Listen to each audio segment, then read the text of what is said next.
It is with fear and trembling that I come before you to speak about the healings and the miracles that are found in the Gospel of Mark.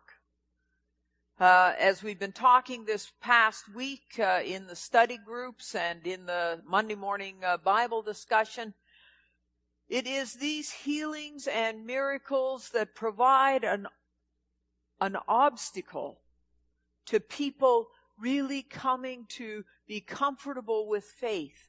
We say to ourselves from this perspective of more than 2,000 years later, when we live in a time of science and of engineering and of medical care, and we say to ourselves, how can these miracles possibly be true?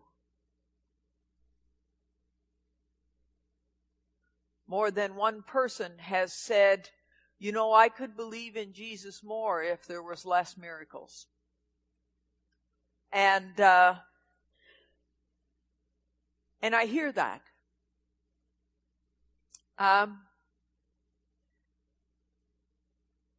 was daunted by it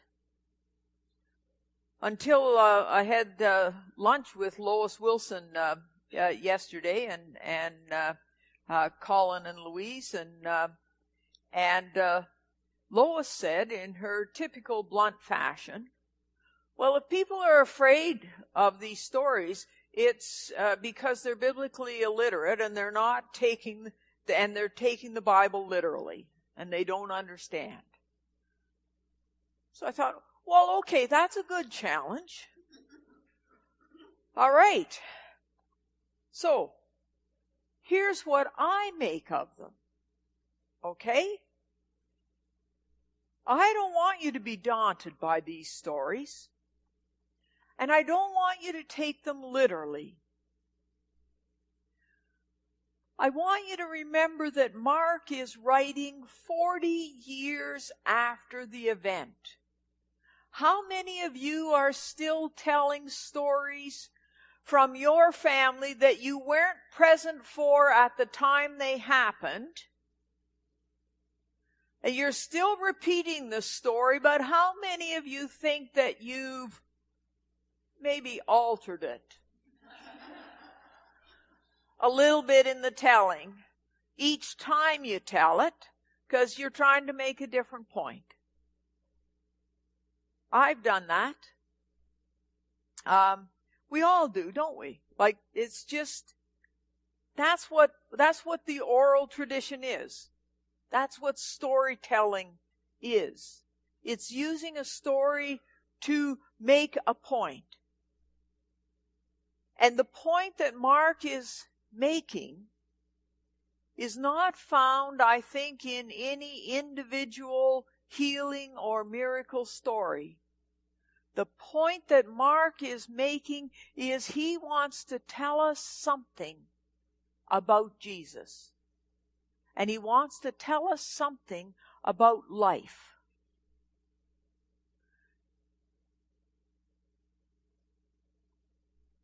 I think he wants us to help open our eyes. You know, people are kind of catching on nowadays that much of what our lives are miracles. You know, this story about that Mary read so well, and I'm sorry that Mary thinks I'll slap her hand, because I hardly ever slap anybody nowadays. But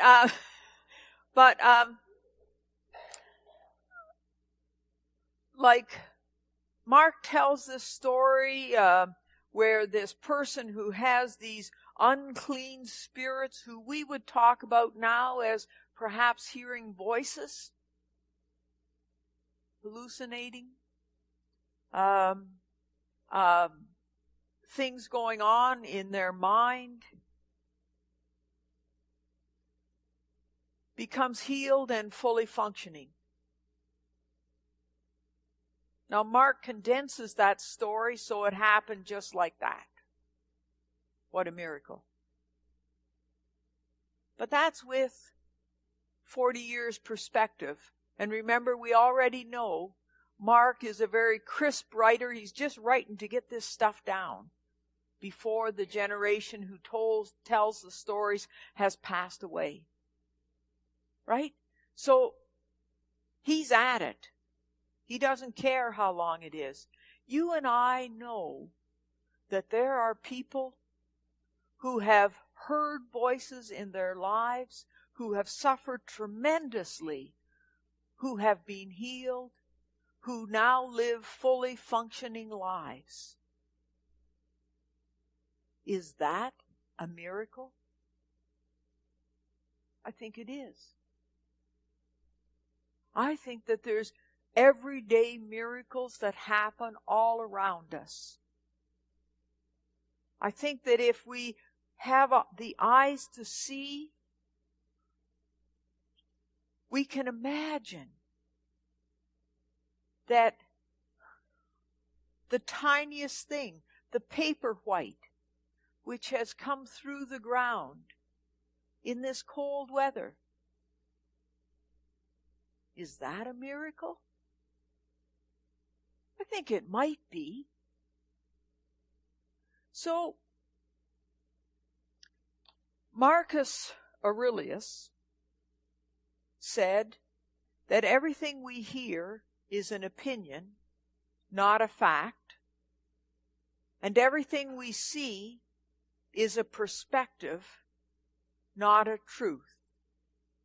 So I want you to alter your perspective a little bit and quit looking at these miracle and healing stories as a literal, instantaneous, spontaneous wham. That is not Mark's point.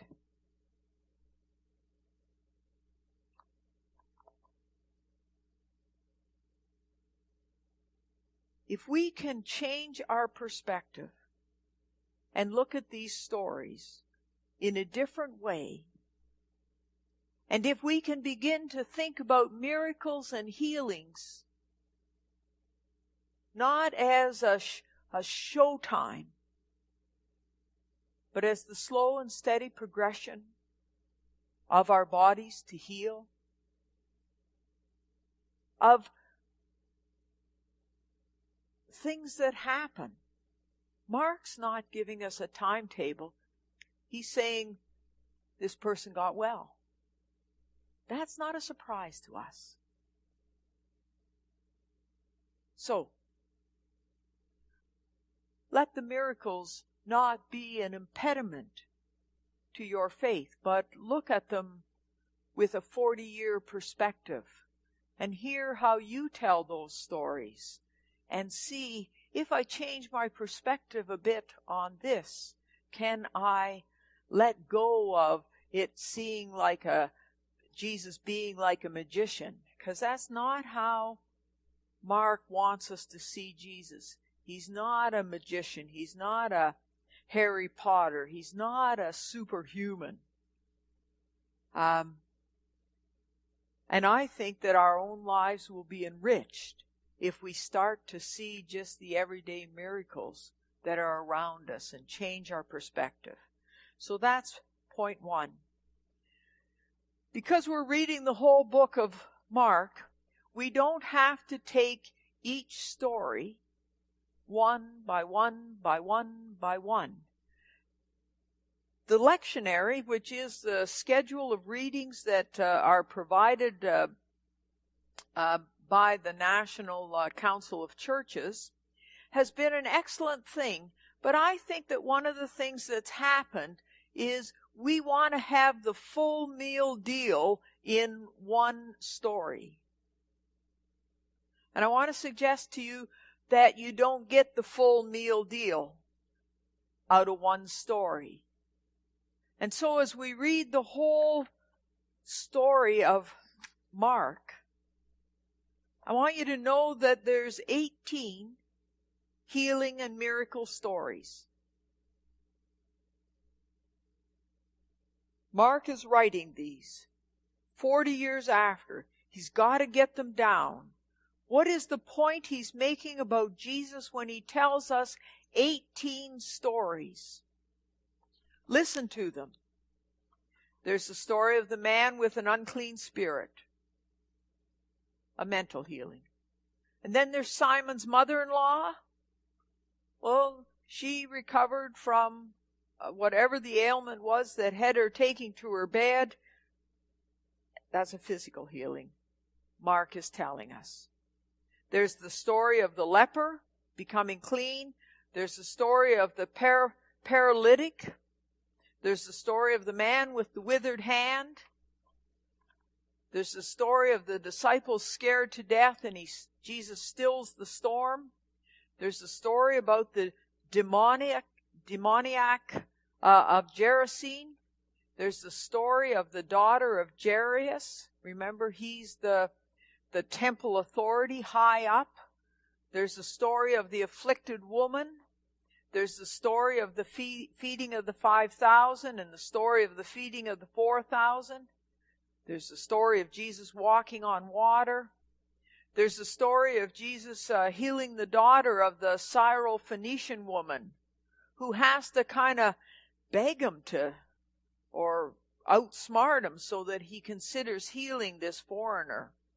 There's the story of him healing the deaf and mute man, the blind man, the demoniac boy, 2 blind men, and there's a story about him cursing a fig tree and having it wither. When I looked at those, and we have been looking more closely at them, I think the point that Mark is trying to make in writing down all these stories one after another and giving us such a variety of stories is he wants to say that Jesus is a man who heals, who is engaged with all people, with women, with men, with foreigners, with temple authorities, with the Pharisees. Mark is trying to say, he's ticking off boxes. Jesus is a man for all seasons. Jesus is a man for all people. There is no one who cannot bring their troubles to Jesus. I'm starting to sound like an evangelical, just the way I... But you know what? Like, for more than 2,000 years, this person, Jesus of Nazareth, has held the attention of millions of people and still does today. Because even as we're declining, the church in the south is growing exponentially. Jesus is an interesting guy, and I think Mark wants us to know that he is available and accessible to every person. We can all, regardless of our circumstances, regardless of the unrest that is in us, the dis-ease that is in us, we can all come to Jesus and ask for healing, for calming, for soothing, for comfort. Because Jesus is a man for all seasons and for all people. I believe that is the message that Mark wants to give us. A third thing. These miracles and healing time things, I believe, rather than individual stories, they are meant to be signs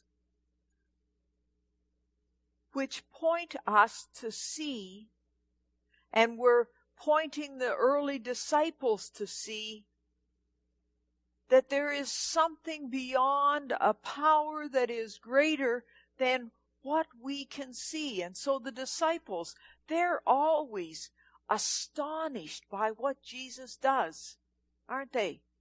They didn't know that such power, such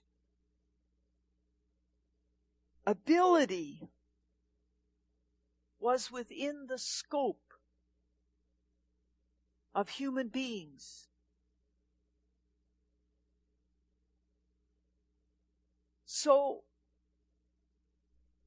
Jesus and Mark producing and writing these down, he's telling the disciples and he's telling the early Christian community that there is a power and a energy and a life force beyond what we can understand, beyond what we can comprehend, beyond what we can put into words.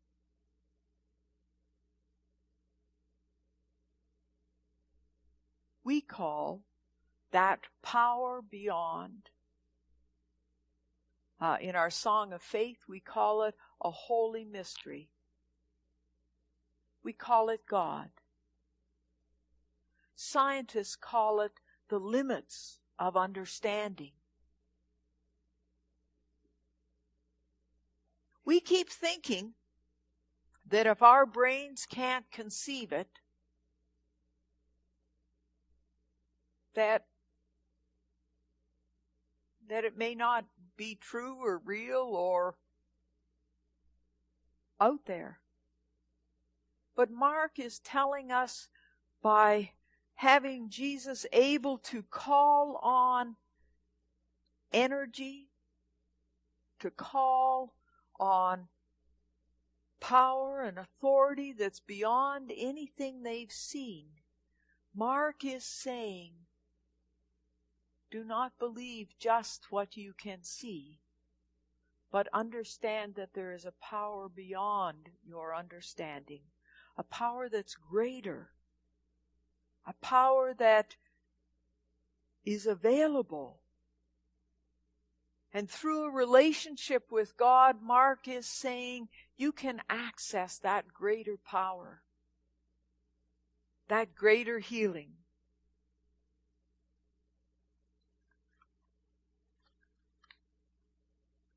Thomas Berry, the great environmentalist, who had, I guess, a spirituality, a philosophy of the environment, of science. He said, we are not lacking in the dynamic forces needed to create the future. We live immersed in a sea of energy beyond all comprehension.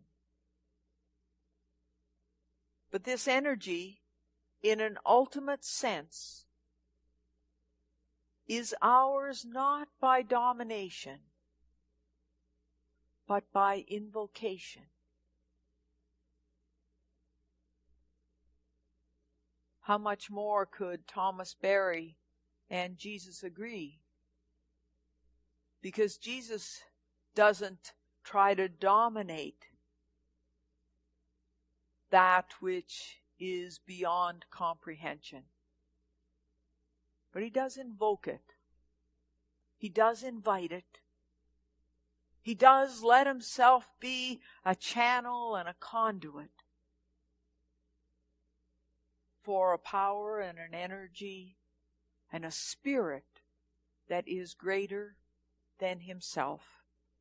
And he offers it generously to people in every walk of life, in every circumstance.